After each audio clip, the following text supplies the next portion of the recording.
ప్రభునందు ప్రియమైనటువంటి దేవుని బిడ్డలకు ప్రభువైన యేసుక్రీస్తు పేట అందరికీ వందనాలు. దేవుని బిడ్డారా, దేవుని మహాకృప చేత దేవుడు గడిచినటువంటి కుటుంబాన్ని కూడా ఆయన మహాకృపలో కాపాడి భద్రపరిచిన యేసయ్యకే సమస్త మహిమ ఘనత ప్రభావం కలిగాక. దేవుని బిడ్డారా, ఈరోజు మరొకసారి మీతోని ఆయన ఒక వాక్యాన్ని పంచుకోవడానికి, మీతో కలిసి దేవుని వాక్యం పంచుకోవడానికి ప్రభు నాకు ఇచ్చినటువంటి సమయాన్ని బట్టి తరుణాన్ని బట్టి దేవునికి స్తోత్రం. అందరూ బాగున్నారు కదండి.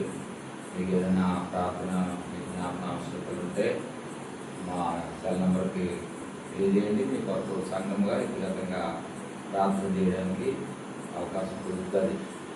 ఈరోజు దేవుని పెట్టడానికి 10 నిమిషాలు దేవుని యొక్క వాక్యాన్ని ధ్యానం చేసుకుందాం. ఈరోజు వర్తమాన విషయం ఏంటంటే దేవుడి మందిరంలో దాగి ఉన్న దీవెనలు. ఈరోజు వర్తమాన సందేశం ఏంటంటే దేవుడి మందిరంలో దాగి ఉన్న దీవెనలు. చాలామంది దేవుడి మందిరానికి వెళ్తే మనకి ఏం ప్రయోజనం కలుగుతుంది, దేవుడి మందిరానికి వెళ్ళటం అంత అవసరమా అని కొంతమంది అనుకుంటూ ఉంటారు. దేవుని బిడ్డలారా, దేవుడి వాక్యం రీతిగా చదివిస్తుంది. 122వ కీర్తన 1వ వచనం, యెహోవా మందిరముకు వెళ్ళుదామని జనుడు నాతో అన్నప్పుడు నేను సంతోషించితిని అని ఈ యాత్ర కీర్తనలో దావీదు గారు ఒక చక్కని కీర్తన గ్రంథంలో ఒక చక్కని చరణము పాడి దేవుని యొక్క నామాన్ని మహిమపరుస్తున్నారు. ఆయన ఏమంటాడంటే, యెహోవా మందిరముకు వెళ్ళుదామని జనుడు నాతో అన్నప్పుడు నేను సంతోషించితిని. చిన్న ప్రార్థన. పరమ తండ్రి, చదవడిన లేఖన భాగం దీవించినైనా ఈ వాక్యం చేత మీరు మాతో మాట్లాడండి. ఈ కార్యక్రమాన్ని వీక్షిస్తున్న బిడ్డలందరినీ దీవించండి. మీ మందిరంలో దాగి ఉన్న దీవెనలు లేదా ఆశీర్వాదాలు మేము ఏ విధంగా పొందుకోవాలి అనే విషయాలు, మందిరానికి వెళ్తూ వచ్చే దీవెనల గురించి కొన్ని విషయాలు ఈ అంశం ద్వారా మాట్లాడి మా ఆత్మీయ జీవితాలని బలపరచండి. ఈ కార్యక్రమం వీక్షిస్తున్న ప్రతి ఒక్కరి మీద దీవెన ఆశీర్వాదం దయచేయండి. అలాగే స్థానిక సంఘ బిడ్డలందరినీ కూడా దీవించండి.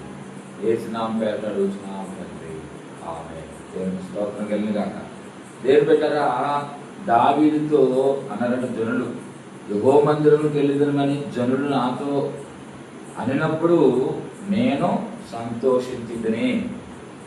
దేవుని బిడ్డలారా, మీతో ఎవరైనా మందిరానికి వెళదాము అని అంటే మీరు ఏమనుకుంటున్నారో, ఇప్పుడు బాబు ఏం నన్ను మందిరం రామంటున్నారు, చర్చికి రామంటున్నారు, ఎందుకు వెళ్ళాలి, వెళ్తే నాకేంటి అని అనుకుంటా ఉంటారు కొంతమంది. అందరూ అనుకోవాలంటే కొంతమంది అనుకుంటా ఉంటారు. కొంతమంది మందిరాన్ని ఎలాగ మిస్ చేసుకోవాలని కొంతమంది ఉంటారు. కొంతమంది మందిరానికి వెళ్ళడానికి చాలా ఆసక్తి, ఎప్పుడొస్తుందో ఆధారంగా ఎదురు చూసేవారు కూడా లేకపోలేదు. నా విశ్వాస జీవితంలో మందిరం అన్నప్పటికీ, దేవుడి పని అన్నప్పటికీ, దేవుడి సన్నిధి అన్నప్పటికీ నాకు చాలా సంతోషం ఉంది. ఎందుకంటే పిల్లరా, దేవుడి మహాకృప చేత దేవుడు మనల్ని, మన బిడ్డల్ని, కుటుంబాన్ని ఆయన చదివి లెక్కలో కాపాడుతున్నాడంటే దేవుడు ఒక ఉచితమైన మహాకృప.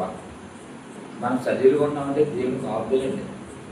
కాబట్టి ఆయన ఇచ్చిన ఆయుష్, ఆయన ఇచ్చిన ఆరోగ్యము, ఆయన ఇచ్చినటువంటి ప్రతి దీవెనని బట్టి మనము మందిరానికి వెళ్దాము అని ఎవరన్నా ఏదైనా అవకాశం వచ్చినా సరే సంతోషదాయకంగా మనం వెళ్ళాలండి. దేవుడికి మనం వెళ్ళగాక. మందిరం అన్నా, దేవుడి సన్నిధి అన్నా మనం ముందుండాలి.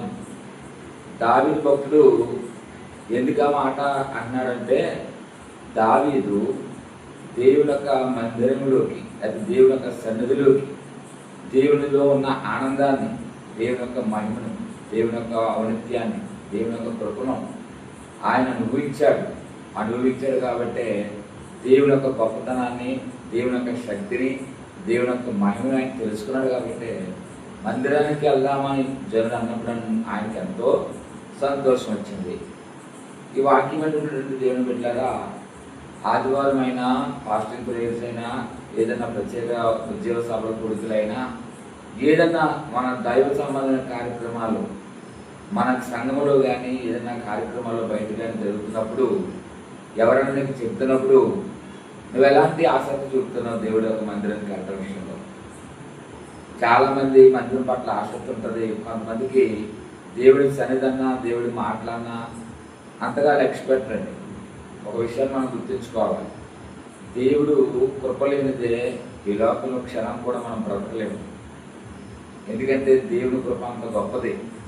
కాబట్టి ఎంత అవకాశం వస్తే, ఎంతగా దేవుడి మహిమపరిచే సందర్భం మనకు వస్తే, అది ఆదివారం కావచ్చు, మరొక సందర్భమైన అవ్వచ్చు, అది వ్యక్తిగతని కుటుంబ ప్రార్థన అవ్వచ్చు, ఏదైనా అవ్వచ్చు, అసలు దేవునికి మహిమపరిచే అవకాశము, ఆ ధన్యత నీకు వచ్చినప్పుడు నువ్వు ఏం చేయాలి తెలుసా? దేవుని అవకాశాన్ని నాకు ఇచ్చాడని సంతోషంతో ముందుకెళ్ళాలి. ఎందుకంటే ఆయన సందులో మనకి సంతోషం ఉందండి. అందుకే కీర్తనాకారుడు మరి దావీదు భక్తుడే రచించినటువంటి చక్కని ధ్యానం 27వ కీర్తనలోనే, కీర్తన గ్రంథంలో మరి 4వ వచనంలో చూస్తుంటే, యెహోవా వద్ద ఒక వరం అడిగితిని, దానిని వెతుకుతున్నాను, యెహోవా ప్రసన్నతను చూచుటకును ఆయన ఆలయంలో ధ్యానించుటకును నా జీవితకాలమంతయు నేను యెహోవా మందిరములో నివసింప కోరుచున్నాను అంటున్నాడండి. దేవుడికి మహిమ కలిగిన గాక. ఏమంటున్నాడంటే దేవుడి దగ్గర వరం అడిగాడంట. ఏంట వరము? చాలామంది వరాలు అడుగుతారు దేవుడిని, వారికి ఉన్న అవసరతల కొరకు. మరి దేవా నాకు బిడ్డలు లేరు, ఒక చక్కని కుమారుని లేదా చక్కని కుమార్తెని, లేదా ప్రభు నాకు ఒక మంచి ఇల్లు.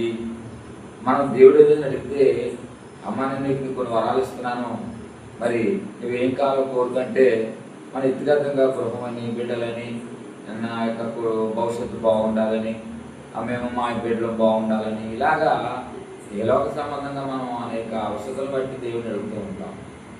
అయితే దేవుడి దగ్గర ఈయన వరం అడిగాడు.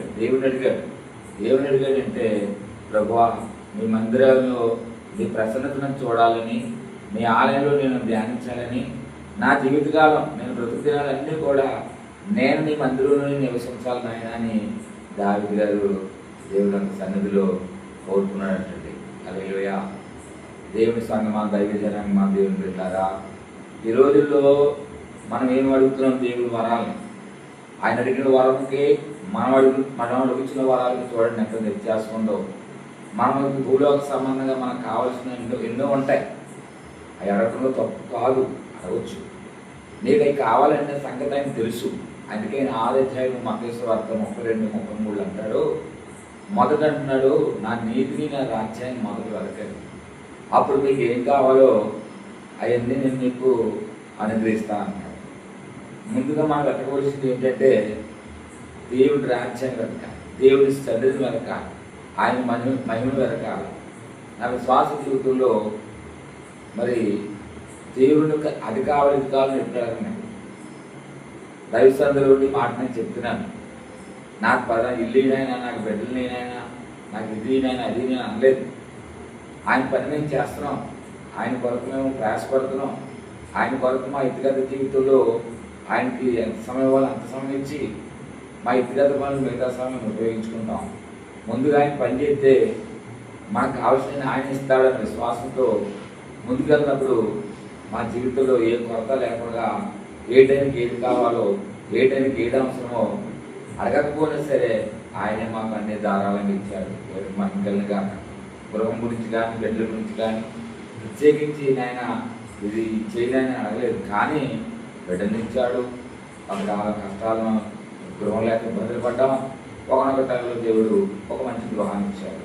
అలాగే వాహనాల విషయంలో మరి ప్రయాణాలకి నాయన సైకిల్ మీద తిరుగుతున్నాం అని ఆ సైకిల్ మీద ప్రయాసపడుతున్నాడు, ఆటోమేటిక్గా మోటార్ సైకిల్ ఇచ్చాడు. ఇలాగా జీవితంలో ఒకటి తర్వాత ఒకటి ఇచ్చలుగా అయ్యాడు. దేవుడిను అడగకపోయినా ఆయన ఇచ్చాడు.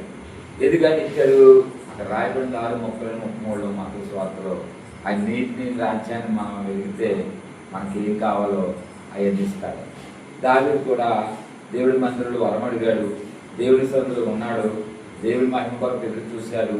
దేవుడి కృపలో దేవుడిని ధ్యానించడం, ప్రార్థించడం, పాటలు పాడటం, దేవుడి సన్నిధానంలో ఆయన జీవితకాలం అంతా నేను నీ మందిరంలో నేను ఉండాలని ఆశపడుతున్నాను అడుగుతున్నప్పుడు దేవుడు ఆ యొక్క ఆశను చూసిన దేవదేవుడు దావీదును మరి ఎక్కడో గొర్రెలకు మందను, మరి తండ్రి అప్పగించినటువంటి గొర్రెలు ఆ మందను మేపుచు దేవుడిని స్తుతించుచు దేవుడు గణపరుస్తున్నటువంటి దావీదును, మరి దావీదు నన్ను రాజుగా చేయనైనా ఇశ్రాయేల్ ప్రజలను వెళ్ళేవాడుగా చేయనని ఈనాడు దేవుడు దావీదు దేవుడిని అడగలేదు.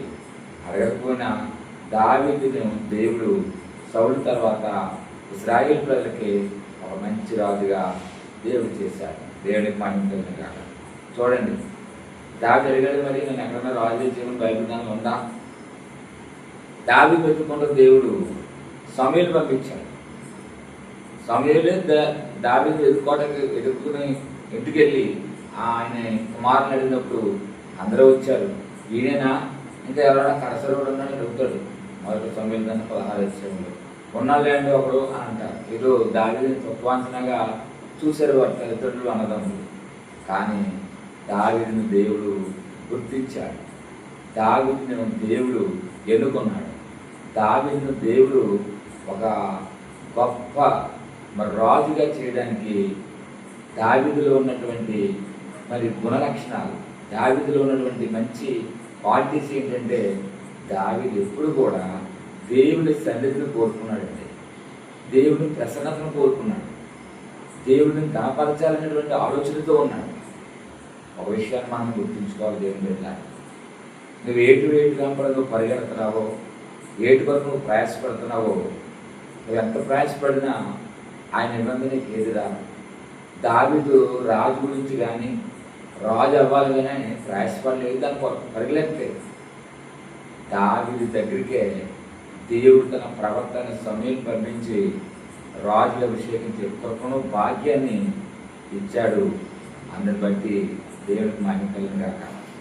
దావీదే కాదు, ఈరోజు నీవు, నేను, మనము దేవుడి కొరకు నిలబడితే, దేవుడిని స్తుతిస్తే, దేవుడిని మహిమపరిస్తే, దేవుడి నామాన్ని గొప్ప చేస్తే, దేవుడు సన్నిధి కొరకు దేవుడి యొక్క ఆలయంలో ఉండాలనేటువంటి ఆశతో ఉంటే, నువ్వేదైతే నువ్వు తలస్తున్నావో, ఏదైతే నువ్వు ఆశ కలిగి ఉన్నావో, ఆ ఆశలన్నింటినీ కూడా దేవుడు ఖచ్చితంగా దేవుడు నీకు కూడా తీరుస్తాడు.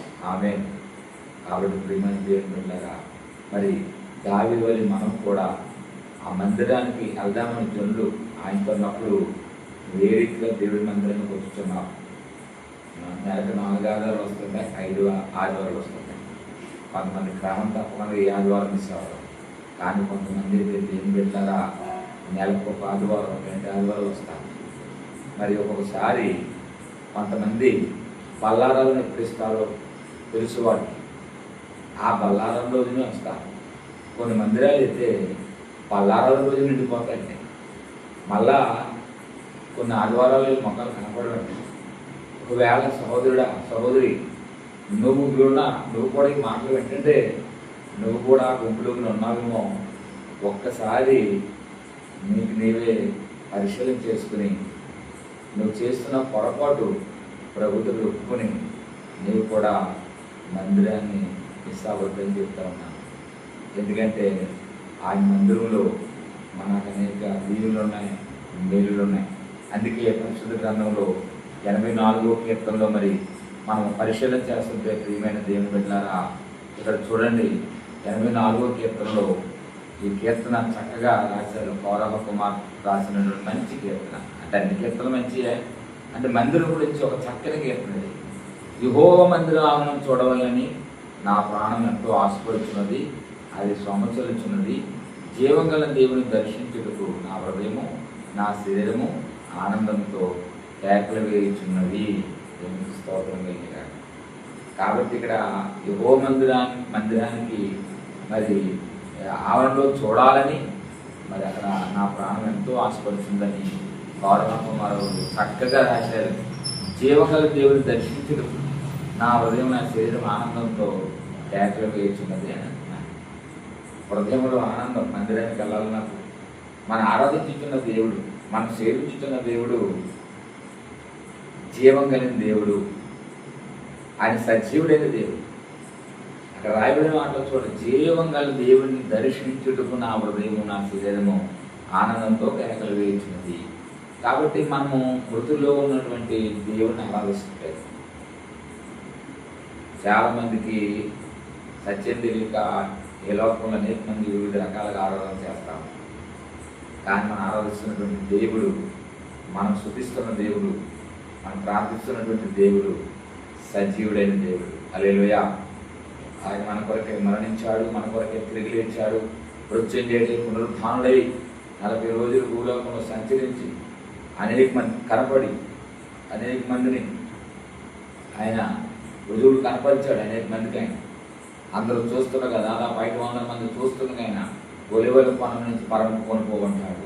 ఆయన వెళ్ళిపోతున్న సమయంలో దేవుని దూతలు ఇదిగో ఈయన వెళ్ళిపోతున్నాడు కదా, మీరు చూస్తున్నారు కదా, ఆయన ఏ విధంగా వెళ్తున్నాడో వెళ్ళారా, మళ్ళీ అదే విధంగా త్వరలో ఆయన రాబోతున్నాడు అని చెప్పి దేవుని దూతలు అక్కడ ఆయన నామాన్ని కనపరిచినట్టుగా మనం చూస్తున్నాం.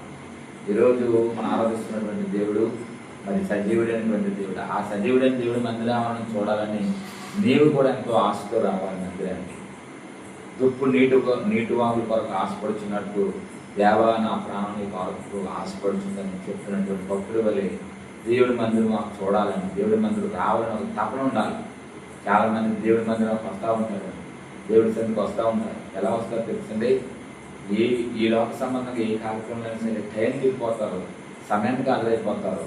దూర ప్రయాణాలు ఊరికి వెళ్ళినా, లేకపోతే వ్యక్తిగతంగా ఏ అధికారుల దగ్గరికి వెళ్ళినా, ఒక మంత్రి గారి దగ్గరికి వెళ్ళినా, ఒక ఎమ్మెల్యే దగ్గరికి వెళ్ళినా, ఒక ఆర్థిక దగ్గరికి వెళ్ళినా, ఎవరెవరెవరు నాయకుల దగ్గరికి వెళ్ళినా సరే వారు టైంకి చెప్తారు. ఆ టైంకి వెళ్తే 1/2 గంట అరగంట ముందు వెళ్ళిపోతారు. కానీ అదే దేవుడి మందిరానికి రావాలి. ఉదయం 10 గంటలకు ఆరాధన అంటే, లేకపోతే ఉదయం 8 గంటలకు ఆరాధన అంటే కనీసం 8 గంటలకు కాదు కదా, దాదాపు మరి 8:30 లేకపోతే 10 అంటే 10:30 ఆ రకంగా వస్తూ ఉంటాయి. కాబట్టి దేవుని బిడ్డలారా, నువ్వు ఈ వాక్యం వింటున్నటువంటి మీరు మరి ఎవరైతే ఉన్నారో మీరు కూడా అలాంటి వస్తున్నారు ఈ మందిరానికి. దయచేసి అలాగ మీరు రావద్దు. మందిరం అన్నప్పటికీ మనం టైం పాటించాలి, మందిరం అన్నప్పటికీ క్రమం పాటించాలి. దేవుడికి మనం భయపడాలి, దేవుడికి మనం లోబడాలి, దేవుడికి మనము విధేయులుగా ఉండాలి. అప్పుడే దేవుడు మనల్ని మన కుటుంబాలని ఆశీర్వదిస్తాడు. అంతేకాదు 10వ వచనంలో చూస్తుంటే 84వ కీర్తనలో మరి అక్కడ దేవుడి వాక్యం చదివిస్తుంది. దేవుడి మందిరంలో మనం అంటే ఒక దినము గడుపుట మరి 1000 దినాల కంటే శ్రేష్టం అంటాడు. నీ మందిర ఆవరణలో ఒక దినము గడుపుట 1000 దినాల కంటే మరి చక్కని మాటలు. కరెంటు పోయింది, కరెంటు పోవటం వల్ల కొంచెం ఇబ్బంది కలుగుతుంది. ఇక్కడ రాయబడిన మాట చూస్తుంటే నీ ఆవరణలో ఒక దినము గడుపుట 1000 దినముల కంటే శ్రేష్టం. మందిరంలో ఒక దినం గడుపుట మరి 1000 దినాల కంటే శ్రేష్టం. దండికరం అండి. బట్ నువ్వు మందిరంలో ఎలా గడుపుతున్నావు, దేవుని మందిరానికి ఏ విధంగా వెళ్తున్నావు, దేవుడి మందికి ఎంత ప్రాముఖ్యత ఇస్తున్నావో ఒకసారి పరిశీలన చేసుకుందాం. ఈ అంశంలో ఇంకా చాలా విషయాలు ఉన్నాయి. ప్రభుత్వం అయితే మరొకసారి కొన్ని సత్యాలు ధ్యానం చేసుకుందాం అండి. చిన్న ప్రార్థన చేసి మనం ముగించుకుందాం. కరెంటు విద్యుత్తులో అంతరాయం కలగడం చేత వాక్యాన్ని కుదించి మళ్ళా ప్రభుత్వం అయితే మరొక సందర్భంలో మరిన్ని విషయాలు ధ్యానం చేసుకుందాం. చిన్న ప్రార్థన చేసుకుందాం. ప్రేమగల మా తండ్రి, దయగల మా ప్రభువా, నీకన్నా మన వందనాలు, స్తోత్రం. ఎందరైతే నేటి యొక్క వాక్యాన్ని విన్నారు, వాక్యం బిడ్డలందరినీ పేరు చెప్పిన దీవించండి, ఆశీర్వదించండి, వారి యొక్క ఆవశ్యకతలు తీర్చండి. వారు కూడా మందిర విషయంలో నిర్లక్ష్యం చేయకుండా నీ మందిర ఆవరణం ఉన్నప్పటికీ, నీ సన్నిధి ఉన్నప్పటికీ ప్రజలలో ఎలాంటి మరి నాన్న దావీదులో ఉన్నటువంటి ప్రజలు చెప్పినప్పుడు ఎంతైతే ఆశపడి సంతోషిస్తున్నానని చెప్పాడు, అలాగే ఇక్కడ ఈ వాక్యం నేను బిడ్డలు కూడా కుటుంబాలుగా నేను నా ఇంటి వారు యెహోషువ చెప్తున్నాడు కదా నాయన, నేను నా ఇంటి వారు మీరు ఏ దేవుడిని ఆరాధించుకోండి కానీ నేనైతే నా ఇంటి వారిని అయితే నిన్నే సేవిస్తామని ఒక అద్భుతమైనటువంటి సాక్ష్యం చెప్పి నీ నామం మహిమపరిచాడు ప్రభావ. మరి మేము కూడా కుటుంబ సమేతంగా మందిరాన్ని కట్టడం సహాయం చేయండి.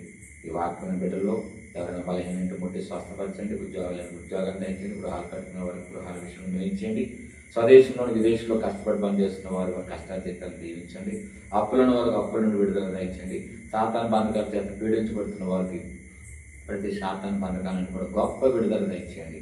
ఆశ్చర్యకార్యాలు జరిగించిన ఆయన పరీక్షలు రాసిన బిడ్డలకు మంచి ఫలితాలు దయచేయండి.